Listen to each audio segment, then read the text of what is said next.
Many years ago, before weddings became projects that could exhaust the savings of responsible adults, friendship used to mean something simple in the life of Charlene.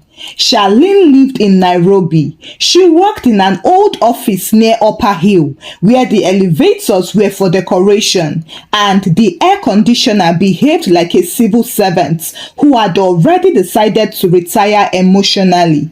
Her salary was decent. It could feed her, pay her rent, buy occasional shoes, and still allow for small happiness on weekends. Her life was balanced. Well, that was before the unexpected message arrived. Charlene was sitting quietly in the staff kitchen on a Tuesday afternoon, eating rice and chicken from a plastic container, when her phone vibrated on the table. She glanced at the screen and saw the notification. "You have been added to a group."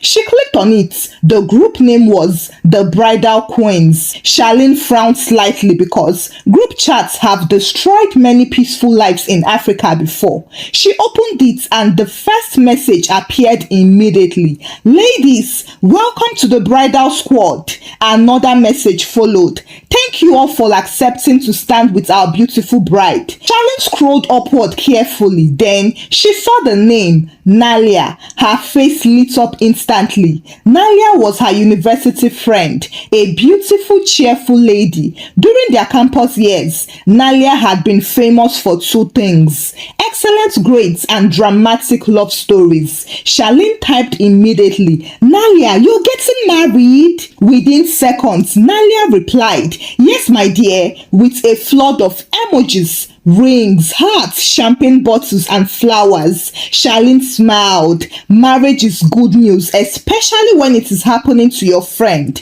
She began reading the list of bridesmaids. There were quite many. 10 women in total. Charlene counted again because the number made her uncomfortable. 1, 2, 3, 4. By the time she reached 10, she understood that this wedding would not be small. The names appeared one after another: Charlene, Njeri, Zawadi, Faith, Akinyi, Wambui, Halima, Sharon, Mercy, Linda. 10 women with different opinions and realities.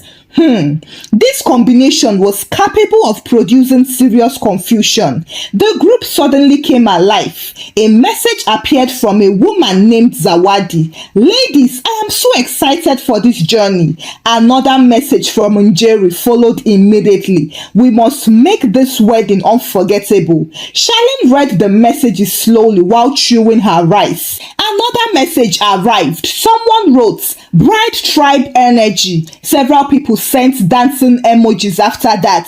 Charlene laughed. Then the bride herself finally spoke. "My queens, thank you all for agreeing to work with me on this special day." Charlene typed immediately, "We are happy for you." That was the truth. She was really very happy. Then Zawadi wrote something that sounded harmless. "Ladies, we need to start planning early." Charlene nodded to herself. Planning is responsible, and responsible things rarely cause problems. Another message followed. "First things first, bridesmaid dresses." Okay, this sounded reasonable. Weddings require dresses. Charlene continued eating her rice. Zawadi typed again, "I found a designer in Westlands. She does luxury bridal pieces." Charlene almost choked on her rice. Luxury? That is a dangerous word. Another message appeared. Njeri joined the discussion. "Yes, I know her work. It is very classy." Charlene coughed and swallowed slowly. Classy often costs a lot of money. Faith, who had not spoken before, suddenly appeared and said, "I support." Faith was one of those quiet people who had no idea to contribute, but they will fully support any expensive suggestions. Zawadi continued with confidence. "Each dress will be about 30,000 Kenyan shillings." Charlene almost swallowed her rice the wrong way. She coughed hard. "Ati, 30,000 for dress?" Her colleague across the kitchen looked up. Are you okay? Yes, yes, she said weakly. She looked again at the phone. The group chat was moving fast. Njeri had already approved. Perfect. Faith sent clapping emojis. Someone added, we deserve to look good. Charlene slowly opened her banking app. Unfortunately, her balance looked back at her like a prodigal daughter. It did not look like something that wanted to wear a 30,000 shilling dress. She closed the app quickly. Meanwhile, the conversation had moved forward. Zawadi wrote again, we also need professional makeup for the wedding day. Someone replied immediately, yes please. No one should embarrass the bride. Charlene blinked slowly. Embarrass the bride? She touched her own face thoughtfully. Was her normal face now an embarrassment? Another message arrived. Ladies, we should also do a bridal bonding weekend. Charlene frowned. Hiya! Which one is bridal bonding weekend again? Zawadi explained proudly. A short trip before the wedding so we connect spiritually as bridesmaids. Charlene stared at the message. Spiritually. She had never known spirituality required hotel booking. Then the next message came like thunder. I am thinking Naivasha. Naivasha, the resort area with swimming pools and lake views. Charlene placed her phone down carefully on the table. The rice suddenly lost its taste in her mouth. That evening, when she reached home, the group chat had produced 97 new messages. 97! Charlene sat quietly on her couch, reading them one by one. By the time she finished reading, she understood something clearly. This wedding would be beautiful, but this beauty was going to be really expensive. She leaned forward and opened the messages again, carefully this time like a woman studying a contract that might affect her future. The first new message came from Zawadi, who had clearly accepted the position of unofficial wedding general. Ladies, I have spoken with the designer already. Charlene sighed. The designer again? Another message followed. She says we should come for measurements next Saturday. Njeri replied immediately. Perfect. Faith wrote, I am free that day. Someone added 3 heart emojis. Charlene looked at the calendar on her phone. Next Saturday was salary week. Her heart felt small relief. Salary week was when courage returns to the human spirits. Then Zawadi typed again. There will be a small deposit required. Charlene frowned slightly. Deposits? She kept reading still. Only 10,000 shillings each for now. Charlene closed her eyes briefly. 10,000? Only? The word only in money usually hides something dangerous. She opened her banking app again. The balance was still there, looking innocent, unaware of the battle approaching. Before she could think further, another message entered the group. Ladies, we also need matching robes for the morning of the wedding. Charlene blinked. Aye, robes too? Zawadi explained helpfully. For the bridal preparation pictures, another bridesmaid named Linda typed excitedly, yes, the pictures will look amazing. Charlene whispered to herself, the pictures will look expensive. The group chat continued moving like a bus that had lost its brakes. Zawadi wrote again, does anyone know a top-rated professional makeup artist? Not upcoming, please. Njeri replied quickly, I know one in Kilimani. She charges 20,000 for group package. Charlene sat upright. Group package? Okay. That sounded safer. 2,000 shillings each. Then the next message arrived. 20,000 per person. Charlene slumped onto the couch. Everywhere blur. Meanwhile, the chat continued happily. Halima sent dancing emojis. Mercy wrote, we must support our girl fully. Charlene rubbed her forehead gently. Support is beautiful when it is emotional. Support becomes complicated when it is financial. Just as she was preparing to close the chat, a new message appeared. This time from Njeri. What about a bridal shower? Zawadi responded instantly. Yes, Absolutely. Faith added, we cannot skip that. Charlene stared at the screen. The wedding itself had not happened though, but the pre-wedding events were already multiplying like relatives during December holidays. Zawadi typed again, I know a nice rooftop venue in Westland. Charlene read the next line slowly. Only 50,000 shillings booking fee. She sat upright again. 50,000 for one evening? The chat exploded with excitement. Perfect venue. Great idea. Let's do it. Charlene looked at the phone suspiciously. It is either some of those women lived in a different financial universe because what? She typed slowly. Ladies, quick question. The messages paused. Zawadi replied, yes, Charlene. Charlene hesitated, then she asked, who is paying for all these things? There was a moment of silence inside the group. Then Zawadi replied cheerfully, we are. Charlene stared at the message. We? Yes, Zawadi typed. It's the bridal squad contribution. Zawadi swallowed slowly. Contribution. Another dangerous word in African social life. Zawadi continued. I will prepare a spreadsheet so that everything is organized. Spreadsheet. Hey! Charlene suddenly felt like she had joined a financial committee. Another message appeared. Ladies, please check your emails. Charlene opened her email. There it was. The subject line read, Bridal Support Plan. She opened the document and held her chest for support. The list was long, very long. Bridesmaids dress deposits, makeup contribution, bridal shower contribution, morning preparation robes, transportation for the wedding day. Charlene stared numbly at the numbers. Her brain began calculating survival. Meanwhile, the chat continued happily. Njeri wrote, this wedding will trend. Faith replied, yes, so it must be classy. Charlene placed the phone on the table and stared at the ceiling. The room was silent, very silent. She whispered slowly, this wedding is not even mine. Her phone vibrated again. Another message from Zawadi came in. Ladies, please send your first contribution before Friday so we can secure the designer. Charlene picked up the phone again, read the message twice, and then she laughed. The wedding was still months away, yet the pressure had already started. That night, she did what many reasonable people do when faced with a financial storm. She kept quiet. Charlene believed silence could sometimes solve problems, but group chats do not respect silence. The next morning, when she woke up, her phone was already vibrating like a mosquito trapped inside a bottle.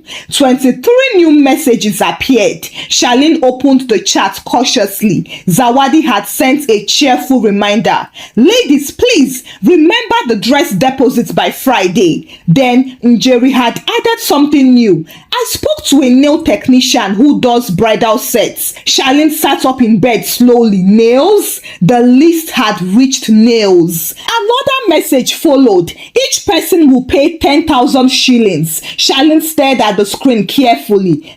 10,000 for nails. She looked at her own fingers. They were ordinary fingers. They had never demanded 10,000 before. The messages continued. Halima wrote, ladies, we must look coordinated. Faith added, yes, so no shortcuts. Charlene whispered to herself, my entire childhood had shortcuts. Unfortunately, the chat was moving too fast. Zawadi returned with another announcement. Also, the bridal bonding weekend is confirmed. Charlene blinked. Confirmed? She scrolled upward. Zawadi had written, I found a beautiful resort in Naivasha. The next message explained further, with lake view rooms. Charlene's stomach tightened slightly. Lake view usually meant lake price. Zawadi continued, it will help us connect as sisters. Charlene placed the phone down slowly. Sisters? Even her own biological sister had never asked her for lake view bonding before.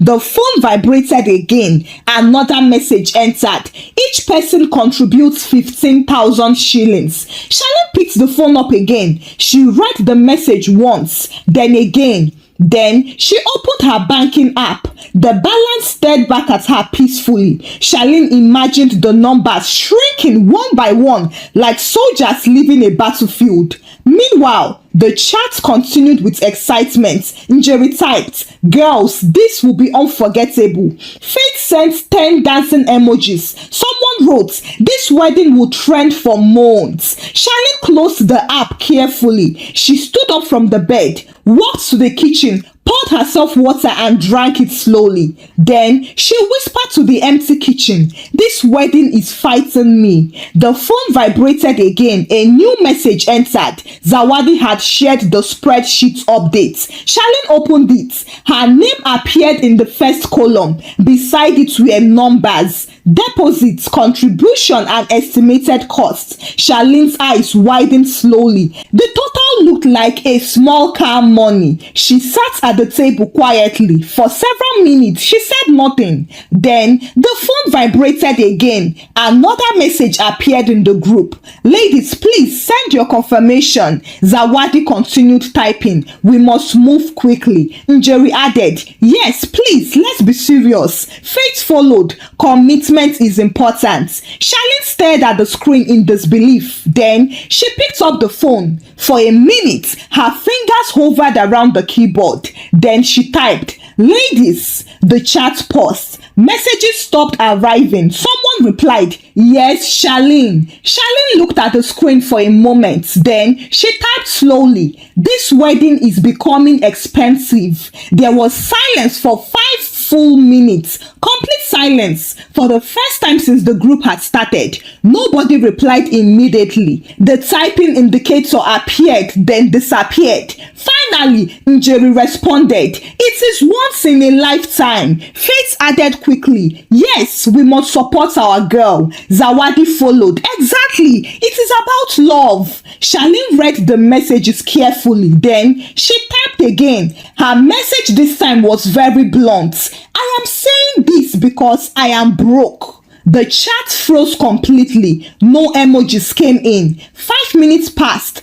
10 minutes passed. Charlene placed the phone on the table. She expected arguments or lectures. She expected someone to accuse her of negativity. But instead, something surprising happened. A message appeared from Mercy. "Honestly, me too. I am broke." Charlene sat up slowly. Another message appeared, this time from Halima. "I borrowed money last night for the dress deposits." Charlene blinked. Another message followed from Faith. "I have not even told my husband about this cost." Then Linda added, "My rent is due next week." The chat had completely lost its glamour. Now it looked like 10 women sitting together in truth, suddenly aware that the wedding they had been planning was beginning to look like a financial trap. Charlene leaned back in her chair slowly. Finally, the bride herself appeared. Nalia typed, "Ladies, what is happening? I have been caught up in family meetings." Charlene looked at the message twice. That was when she realized that the bride did not even know about all this pressure and stress. It had been created by the bridal squad themselves. Charlene picked up the phone again. This time she typed, "We need to talk." Nalia wrote slowly, "Okay, is everything good?" Charlene did not reply immediately because she knew that words written in group chats sometimes grow legs and start running in different directions.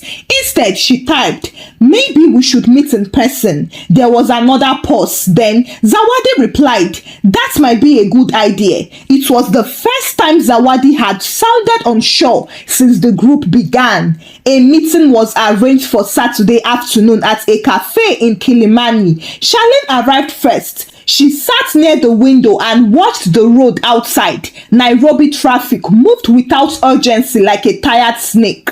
One by one, the bridesmaids arrived. Njeri came wearing sunglasses large enough to protect her from sunlight and responsibility. Faith arrived quietly and greeted everyone like a woman who had been avoiding eye contact all week. Halima walked in laughing, even though her laughter sounded forced. Soon, All 10 women were seated around the table. The table itself looked nervous. Finally, the bride arrived. Nalia walked in smiling, but her smile slowed down when she saw the serious faces around the table. "What is happening?" she asked as she sat down.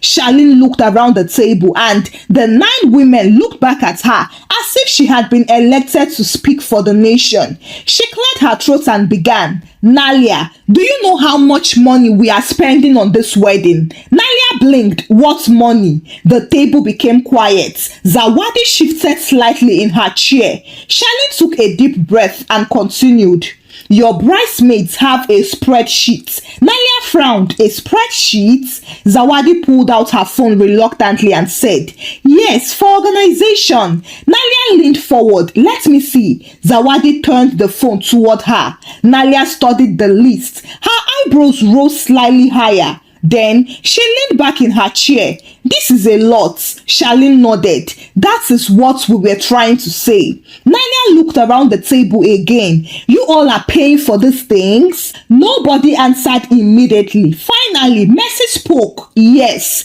Halima added, "but some of us are struggling." Faith cleared her throat. "Some of us already borrowed money for the dress deposits." Nalia's expression changed completely. She looked shocked. "Why would you borrow money for my wedding?" No one answered because the answer was obvious. Weddings have a way of pushing people into strange behavior. Zawadi sighed. "We just wanted the wedding to be beautiful." Njeri nodded. "And memorable." Nalia shook her head slowly. "I wanted you all there as my friends, not as sponsors." Half the ladies heaved sighs of relief. Charlene felt the tension in the room begin to relax. Then she said something that made everyone laugh. "If this wedding continues like this, some of us will need recovery after the wedding." Even Nalia laughed. The laughter felt good. Nalia leaned forward again and said, "Listen, let's simplify this wedding." Those words felt like cool air entering a hot room. Zawadi asked, "What about the Naivasha trip?" Nalia shook her head. "What Naivasha trip? Please cancel it." Faith almost smiled. "At the bridal shower venue?" Mercy asked. Nalia shook her head. "Cancel it." Njeri raised one eyebrow. "The luxury dresses?" Nalia laughed. "We'll find normal dresses, please." The table became lighter with every decision, and soon the long list of expenses began shrinking like a balloon losing air. Charlene leaned back in her chair. She felt peaceful now. The coffee finally arrived and everyone drank slowly. Nalia raised her cup and smiled at Charlene. "Thank you for speaking honestly." Charlene shrugged. "I only spoke because my bank account forced me to. A wedding should celebrate love. It should not create financial casualties." The table erupted with laughter again. Nalia wiped the corner of her eye and looked around the table again. "My friends, I didn't know this was happening so fast already." Charlene nodded. "That is the strange thing about weddings." "What?" they all asked. Everybody suddenly begins to perform. The women laughed again. Nalia leaned forward with both hands on the table. "Let us start again." Zawadi nodded slowly. "Yes, this time with sense." Faith added, "Financial plan." The group spent the next hour rewriting the wedding plan. It was a very different meeting from the one that had existed inside the group chats. The Naivasha bonding trip disappeared first. Bonding can happen in Nairobi, Charlene said. Nobody argued. The luxury dresses were replaced with simple ones that the girls could wear again after the wedding. The expensive makeup artist was replaced with someone who charged a reasonable price and did not behave as if she was applying gold dust. The bridal shower venue moved from a rooftop venue to Mercy's apartment, which had a large living room and chairs that did not charge for usage. Even Zawadi looked relieved. "I think I got carried away," she admitted. Njeri shrugged. "I thought everyone had the same budget as me." Charlene smiled. "Your budget lives in a better neighborhood than mine." Everyone laughed again. The meeting ended with peace and the group chat returned to life with a different tone now. The messages were now practical. What color of flowers? Who is bringing cake? Who is picking the bride from home? Nobody mentioned Lakeview resorts or luxury bonding anymore. Charlene noticed that the conversation was now warmer and fun-filled. One evening, she received a private message from Mercy. "Hey bestie, I am grateful." Charlene replied, "For what?" "For telling the truth." Charlene stared at the message for a moment before responding. Truth is cheaper than pretending. The wedding day finally arrived and the ceremony took place in a small garden outside Nairobi. The chairs were simple and the decorations were beautiful without trying too hard to impress anyone. Charlene stood with the other bridesmaids near the front. Their dresses were elegant but normal, and their makeup looked like human faces instead of painted statues. When Nalia walked down the aisle, she looked peaceful and happy. When it was time for speeches, the groom spoke first. Then Nalia stood up with the microphone. She looked at her bridesmaids and smiled. "I want to thank my friends." The bridesmaids looked at each other proudly. Nalia continued, "These women helped me remember something important." She paused and then said, "A wedding is about love, and sometimes love needs someone brave enough to speak the truth." The guests clapped. After the ceremony, everyone moved to the reception area where food waited patiently for serious attention. The bridesmaids gathered around one table. Zawadi raised her glass and said, "Next time one of us is getting married, we'll start with a budget meeting." Everyone nodded. Faith added, "A strong budget meeting, oh." Charlene laughed. "Of course." Then she leaned back in her chair and looked around the hall at all the people eating happily. If there was one thing she learned from Nalia's wedding, it was that weddings can bring families together. Weddings can create beautiful memories, but if nobody is careful, they can also empty bank accounts with impressive speed. Hi besties, thank you for watching the story. This story is dedicated to our Kenyan bestie, Charlene. I wish you a happy and prosperous birthday, bestie. Have a peaceful year ahead. Please, besties, let's kindly wish her well in the comment section. If you know you enjoyed the story, kindly give the story a thumbs up and share the story out with your loved ones. Subscribe to this channel if you've not done so by now. Until I bring another story your way. Bye.